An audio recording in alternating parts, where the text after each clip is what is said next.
إن أصحاب الجنة اليوم في شغل فاكهون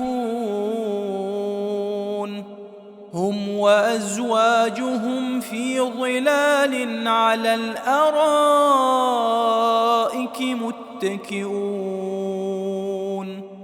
لهم فيها فاكهة ولهم ما يدعون